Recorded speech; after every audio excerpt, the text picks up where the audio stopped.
Channel को subscribe, like और share करें। नोटिफिकेशन पाने के लिए बेल हमारी पृथ्वी उनकी भी, हमारी पृथ्वी उनकी भी। Save animals, save life, save animals, save life, save animals, save life. पशु की पीड़ा कैसी है, इंसान की पीड़ा कैसी है। पशु की पीड़ा कैसी है, इंसान की पीड़ा कैसी है। मांस, मच्छी, अंडे छोड़, पिंजरा तोड़, हिंसा छोड़। दूध, मलाई, मक्खन छोड़, पिंजरा तोड़, हिंसा छोड़। मांस छोड़ो, दया जोड़ो। अंडा छोड़ो, दया जोड़ो। दूध छोड़ो, दया जोड़ो। ये भोजन नहीं, हमारी पृथ्वी उनकी भी, हमारी पृथ्वी उनकी भी। Save animals, save life, save animals, save life, save animals, save life. पशु की पीड़ा कैसी है, इंसान की पीड़ा कैसी है। पशु की पीड़ा कैसी है, इंसान की पीड़ा कैसी है। मांस, मच्छी, अंडे छोड़, पिंजरा तोड़, हिंसा छोड़। दूध, मलाई, मक्खन छोड़, पिंजरा तोड़, हिंसा छोड़। मांस छोड़ो, दया जोड़ो। अंडा छोड़ो, दया जोड़ो। दूध छोड़ो, दया जोड़ो। ये भोजन नहीं।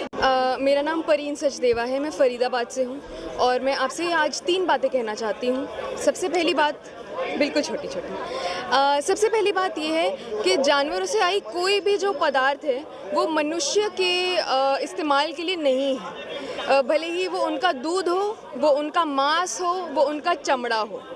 समझने वाली बात ये है कि दूध, मांस और चमड़ा एक ही इंडस्ट्री के 3 पहलू हैं। जो गाय दूध बनाना छोड़ देती है, जब वो सूख जाती हैं तब उनको स्लॉटर हाउस में बेच दिया जाता है, कत्ल खाने में भेज दिया जाता है उनका मांस खाने के लिए। तो अगर आप ये सोच रहे हैं कि जी हम तो शुद्ध शाकाहारी हैं, हम जानवरों का भला कर रहे हैं, तो ये बिल्कुल सत्य नहीं है। क्योंकि आपको दूध देने के बाद वो बेचारी गाय माँ जिसको अपने बच्चे से अलग कर दिया गया, वो जब सूख जाती है, जब 4-5 साल बाद लगातार उसको गर्भवती किया जाता है, फिर उसका बच्चा किया जाता है, बच्चे को उससे दूर करके उसका दूध हम लेते हैं, तो उस पे जो अत्याचार हो रहा है वो हमें रोकना है। उसके लिए हम यहाँ आज आए हैं। दूसरी बात ये है कि जिस तरीके से गाय के बच्चे का दूध आ रहा है, क्यों आ रहा है? उसके बच्चे के लिए, कि बच्चे को पोषण मिले। उसी तरीके से इंसान की माँ भी दूध देती है अपने बच्चे को पोषण देने के लिए। तो जब उसकी ज़रूरत ख़त्म हो जाती है, उसके बाद दूध की आवश्यकता नहीं है। और कहने को हम कहते हैं हम इंसान कितने समझदार हैं, और क्या कर रहे हैं हम?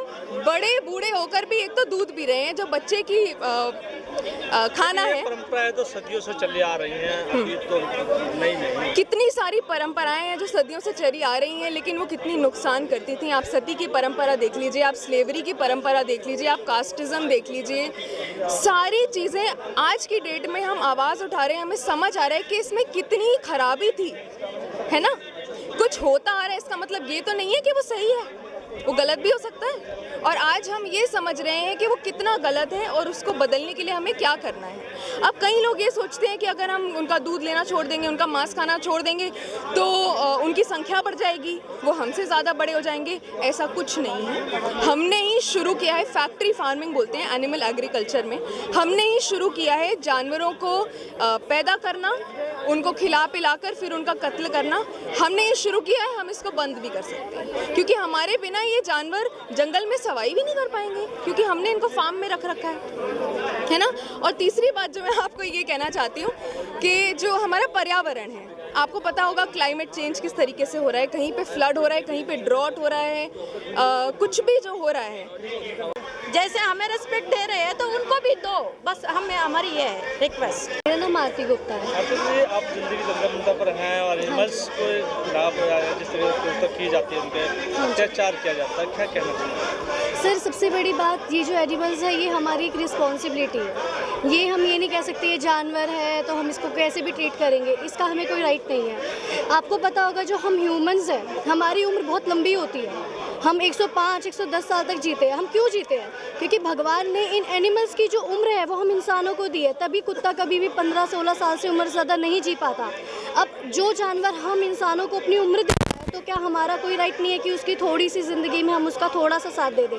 हम उसकी पूरी प्रॉब्लम नहीं सॉल्व कर सकते, हम नहीं समझ सकते कि वो बेचारा क्या सोच रहा है, पर हम उसको थोड़ा खाना दे के, उसकी दवाई देकर, कोई बीमार है उसका इलाज करा के उसकी ज़िंदगी थोड़ी आसान बना सकते हैं। देखा जाए तो एनिमल्स के पर कई एनजीओ चलाई जाती हैं, कई ऐसे प्रोजेक्ट भी किए गए हैं, उनकी सुविधा के लिए हॉस्पिटल भी बनाए गए हैं। क्या लगता है कि वो कहीं ना कहीं इस तरीके से घटना को नहीं रोक पा रहे? सर, क्यों हो रहे अत्याचार सर कह सकते हैं बहुत जगह बन रहे हैं, बहुत जगह बनते हैं, एनजीओज़ भी बनते हैं, लोग आवाज़ भी उठाते हैं, बट ऐसे लोग बहुत सारे भी हैं जिन आवाज़ उठने से पहले ही उनको बंद कर दिया जाता है। और रही बात एनजीओ की, तो ऐसे बहुत से एनजीओ, में नाम नहीं लेना चाहूँगी, ऐसे बहुत एनजीओ हैं जो सेवा के नाम पे उनसे बहुत फंड भी आता है। ऐसा नहीं है उनके पास फंड नहीं आता, बहुत फंड आता है उनके पास, उन पे किसी चीज़ की, उनके घर में किसी ऐशो आराम की कमी नहीं होती। बट अगर उनको किसी को कह दो कि हाँ बच्चा बीमार पड़ा है या उसको पार्वो है और सबसे गंदी बीमारी डिस्टेम्पर है, तो वो उसका इलाज नहीं करेंगे। और इनफैक्ट अगर आप उनको 2-2.5 हज़ार रुपये दे के करवा भी दो ट्रीटमेंट, तो भी वो उन 2 दिन में कह देते कि बच्चा मर गया।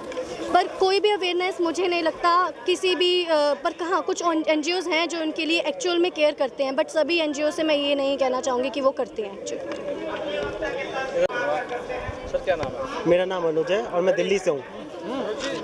ये वाली एनिमल्स की आवाज़ उठाने आए हैं, जिससे उसका प्रोटेक्ट की जाती है, क्या कहना चाहिए? पशु कुर्ता स्टार्ट तो आजकल है ना पुलिस स्टेशन से ही हो रही है, क्योंकि आज की डेट में कोई भी क्राइम होता है पशु के ऊपर, हम जाते हैं थाने में जाके हम बताते हैं उन्हें ये वाला क्राइम हुआ है, पशु के साथ हुआ है, वहाँ पर किसी को किसी तरह की हेल्प नहीं मिलती। और एक्चुअली क्या चक्कर है, पुलिस को ये नहीं पता क्या क्या कानून है उनके ऊपर। वो तो कहते हैं पशु है, इसके लिए कुछ नहीं कर सकते हैं। सबसे बड़ा स्टार्टिंग ही पुलिस थाने से हो जाती है, फिर उसके बाद कोई भी कहीं पे भी पत्थर मारता है, लाठी मारता है, खाने को तो कोई देता नहीं है, इन्हें मारते रहते हैं। हमें गवर्नमेंट से बस इतना सा चाहिए कि इनके लिए कानून को टाइट किया जाए, ताकि किसी पशु के ऊपर कोई भी अत्याचार हो तो वो बोल तो सकता नहीं, लेकिन बट उसकी आवाज़ बन के वो एक कानून आए और इनकी हेल्प करे। हमारी एक मांग है बस। जैसे हमें रिस्पेक्ट दे रहे हैं तो उनको भी दो, बस हमें हमारी ये है।